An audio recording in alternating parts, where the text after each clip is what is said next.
What led me to vote no on that bill is the fact that we are putting tenants in a place where now they're going to have 10 to 21 days to have to vacate. And when we're looking at economics, especially in rural areas, 10 to 21 days doesn't help anybody. It helps businesses. And I know some people are going to say, well, what about the small business owners or the small house owners? They need that relief to be able to find someone else. But we're also looking at a place right now where we have unemployment that is rising. And I don't think we're meeting the occasion to the fact of we all know what it is to be late on a bill. But at this point, this puts people in a place where they're not only going to be late on a bill, but they're going to have fees that are applied to that. And they can also be evicted, which I don't see how we're meeting the demand of what Texans are asking for when they're asking for relief at this point.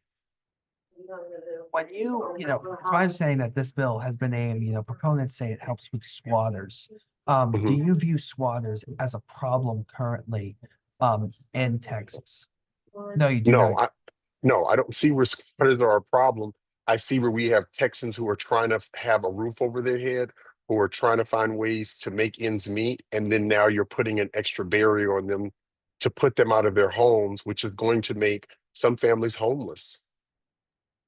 Just so we are, just to inform our audience about this bill, can you sort of tell us what Sample 38 will exactly do?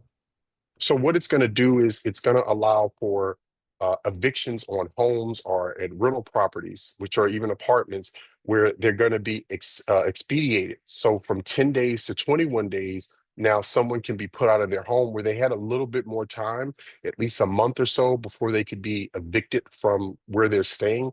Now a person can miss a payment and they have 10 to 21 days that they'll be evicted, not even just having a court proceeding to try to figure all of this out. So would you say this gives the landlords, more power, I guess, over the Oh, tenants? it absolutely gives landlords more power and it's less right for people who are renting.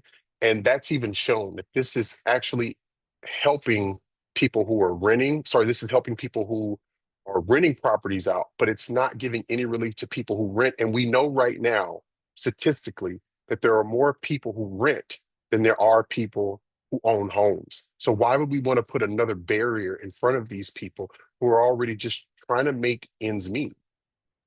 Talk to me about a testimony you heard or debate on the House floor you heard regarding this bill that particularly stood out to you. I think the biggest one was when you hear people who talk about, I was behind on my car payment for 2 months. But at this point, all I would have is a car that I'm behind on and no place to stay. And that is traumatizing to think about the mothers and fathers who are trying to help raise their own children or the grandparents or the aunts and uncles. Why would we want to put people in a situation where they can lose their car or their house, but most places will give you at least 3 months on a car before they will come and pick it up?